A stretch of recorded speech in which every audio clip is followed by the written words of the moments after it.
Bloodstock announced the first 27 bands for its 2027 instalment.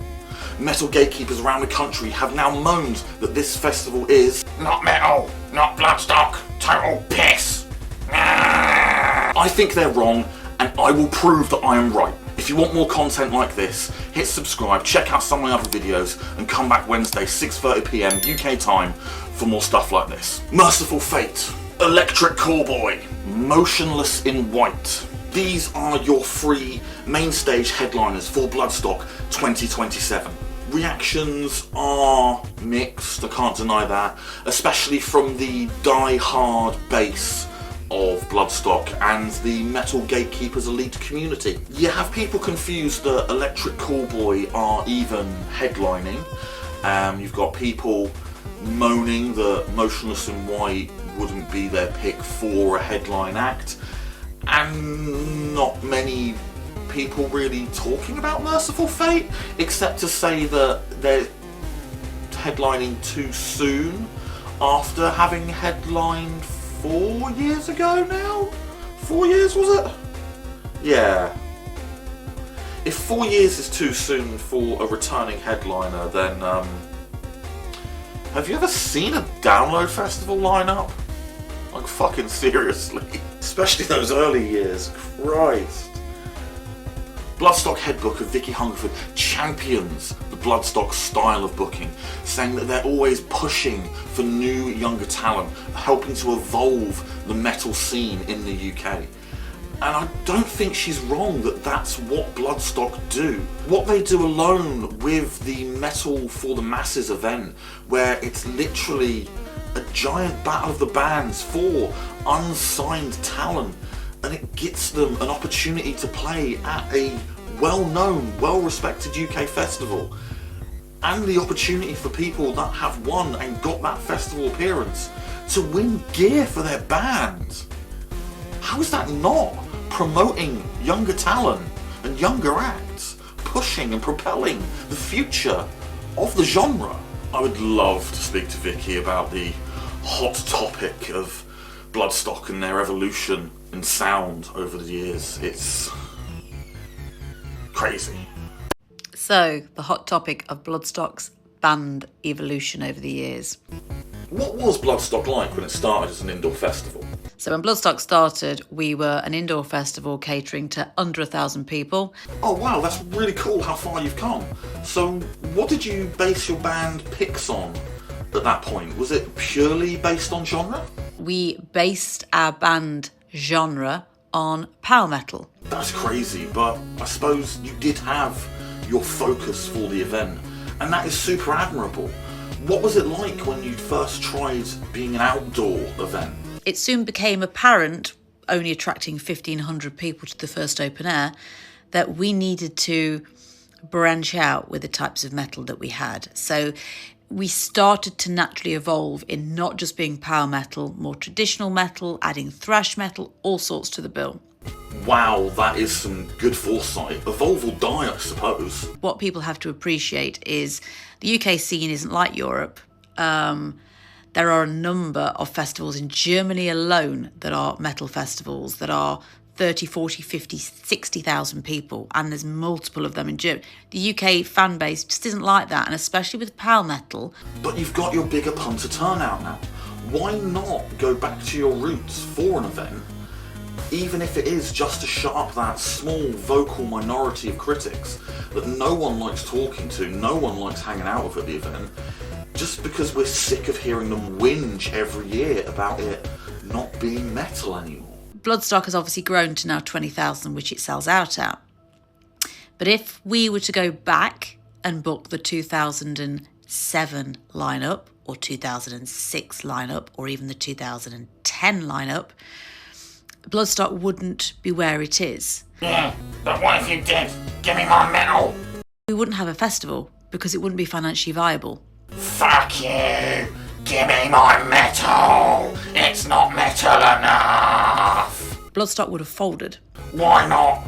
Give me one good reason why not. You have to weigh up longevity with getting bands that are more commercial in the metal world. And commercial's no bad thing. people use that word negatively. It's not negative. It means a band has got growth, can sell tickets, can sell good capacity venues. And that is exactly what you need on the bill to mix up with the availability, if you like, of getting bands that necessarily wouldn't draw X amount of people to the festival. Fuck you. It's different and I don't like it. I get, as you can imagine, a lot of abuse that the lineup is different to how it was back in the day. It's got to be different, otherwise the festival would not simply survive, and that is the nuts and bolts of it. It's not about making money and greed, it's about surviving. Enough from that gimp, no one likes him, but the costs of running a festival must have changed a hell of a lot, especially post-COVID. How have you reconciled that with the fan base? The infrastructure alone in the last 2 years has gone up by 40%. But ticket prices don't go up by 40%. But what we have to rely on is making sure the festival is viable financially and it sells out. I will always try with Simon to make sure there is a cross-section of genres at the festival. Sometimes there won't be bands that are your taste and there won't be genres of your taste, but that will be dependent on who's available. But I don't like it. Oh, shut up, you gatekeeping twat. No one likes you. Go away. There are other bands on this lineup that deserve your attention. Music festivals aren't just about the headliners. They're not just about those names at the very, very top of the event. There's a whole poster full of, but there's one band in particular I don't think a lot of people will truly understand the significance of. And I think that needs to be highlighted. This band are your Sophie tent closers on the Sunday night. These are the final bands, the absolute final band for everyone to see. And this band is Kvlt. Kvlt are a band from Adult Swim, a TV channel, which is the adult-centric arm of Cartoon Network. It's the creators of Aqua Teen Hunger Force, the Venture Brothers, so many other absurd cartoons and adult-based programming, like the god-awful Tim and Eric show. It's the first home of Rick and Morty. They are a cartoon. They are ink, pen, digital graphics. They are essentially not real. They technically do not exist in the way that you would know them in the show. And yet they have been touring, performing for 20 years. Their debut will be as of next year when they perform at Bloodstock. 20 years ago. Their first album release will have been next year. 20 years ago. That is crazy. That is a legacy that even modern bands don't normally seem to get anymore. They are from the show Metalocalypse.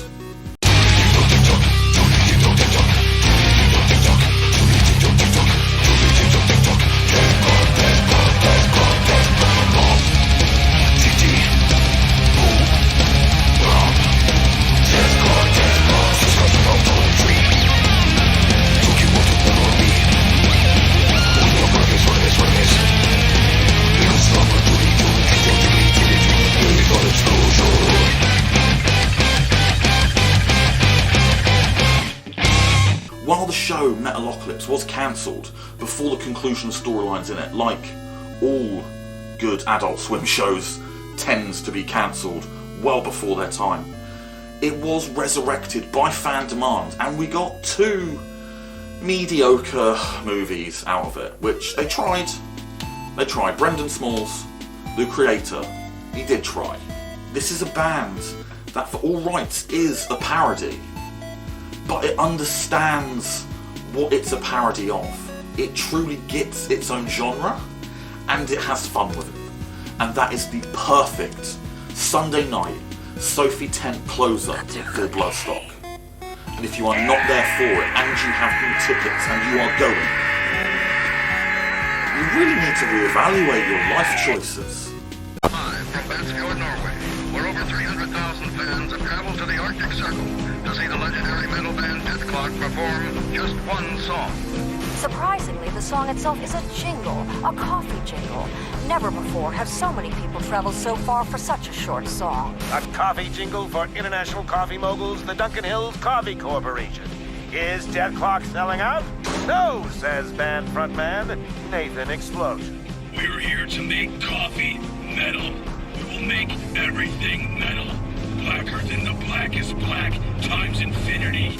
Windrose got famous for covering a song made by a group of Something Awful forum goons who got famous via YouTube for playing games like World of Warcraft and Minecraft.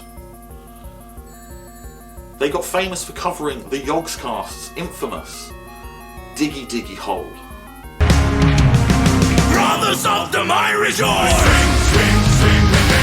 Raise a bigger, raise a voice! Sing, sing, sing with me! Down and down into the deep. Who knows what will find beneath? Diamonds, rubies, gold and more, hidden in the mountain's floor.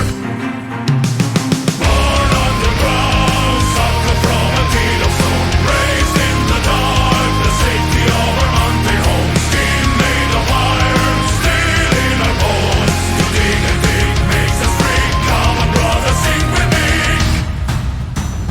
I am a dwarf and I'm digging a hole. Digging, digging hole. Digging, digging hole. I am a dwarf and I'm digging a hole. Digging, digging hole. Digging a hole. They cosplay as dwarves, they sing their hearts out, they swing hammers around. It is fun, campy, silly goodness, but with good musicianship behind it. There is nothing that cannot be enjoyed here.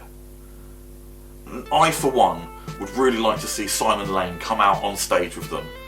I think he's done it before, but I think he would love it at Bloodstock.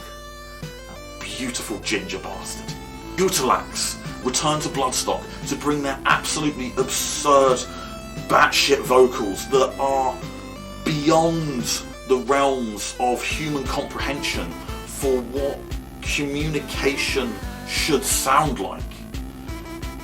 It's amazing what they can pull off, and they're just batshit mental.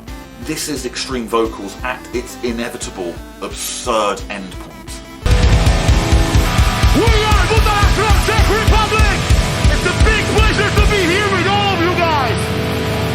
And you know what? We wanna see you dance! First song is called Dire Hero! And come on guys! Show me your dancing skills! I wanna see you move, come on! Let's do it!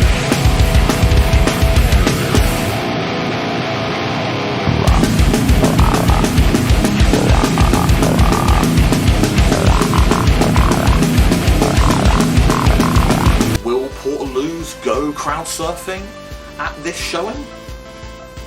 Who knows? Only time will tell, but I really do hope that when they do, they are at least clean. No one needs a shower of shit. Genuinely.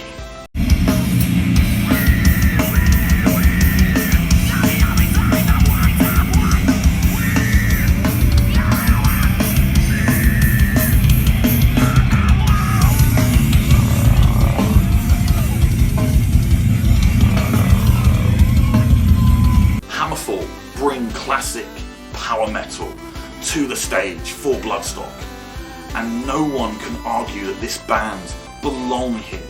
They are literally that founding sound for the festival. Even people that love to hate outside of their comfort genre cannot feel that this band are not worthy of their attention that day. Need I remind you, power metal was literally the defining sound of Bloodstock. They formed in 1993 and they have been mostly consistent with their sound throughout the entirety of their career. They're a legacy that do not get the credit they deserve for what they've done. They have had charting songs all around the world, but for some reason, not in this country. And that's just weird to me. You need to look at the spread on that undercard. This isn't a festival that costs just shy of £1,000 when you've figured in your transport, your booze, your food, everything else that factors in for this event, unlike certain larger events that will remain unspoken from my lips today. Bloodstock is the very best metal festival in this country, in my very shallow and limited opinion. It was the festival that made me realise that smaller events are the way to go forward, and that bigger ones, while they can attract a larger variety and larger selection, that comes with other ingrained issues just due to the size of the event themselves. You still have on this lineup Acid Bath, Devil Driver, Silosis, Corruption of Conformity, Decapitated, Pig Destroyer, and so many more amazing bands. And it's only 27 names they've given out. It's an amazing selection for a first announcement, which has happened while the event is going on this year. They are the only festival to do this, and I cannot commend them enough for it. This is how metal music is evolving right now. It is a case of evolve or die. That has been a Bloodstock mantra its entire life. This event will sell out. Bloodstock just sells out these past few years. It just happens. It's just how it goes. And it's not because of download goers getting sick of download. It's because it is a good festival. It is the best metal festival in this country. Again, shallow, limited opinion. But I genuinely believe that. And it is one I have been clamouring to return to for years now, since I first went. This isn't an event for lovely girlfriends, sadly. It's just a little bit too heavy for her. And that's fine, it's her take. I've got nothing against that. Love the girl. We all have different tastes, and it's lovely that we cross over on so much. But it does mean I have to find some other people to go, because I really want to go to this one. Even if just for Death Clock, they're worth the price alone. And I think I should be able to do it. I'm pretty sure I can convince my best mate, even if she's got to drag along her eldest boy. As long as there's tickets available by late September, I think I've got this. So pencil me in for Bloodstock 2027. If all goes right, I will be there. And I can't wait for it. I haven't managed to speak to some other people that are already there this weekend, so I won't drop their names, but I'm thinking they'll want to return, because they should also realise this is much more family friendly without losing that chaotic edge that a music festival has. So let's do this. If you're on the fence about Bloodstock, this is only the first announcement. Just the first announcement. Keep your eyes on it.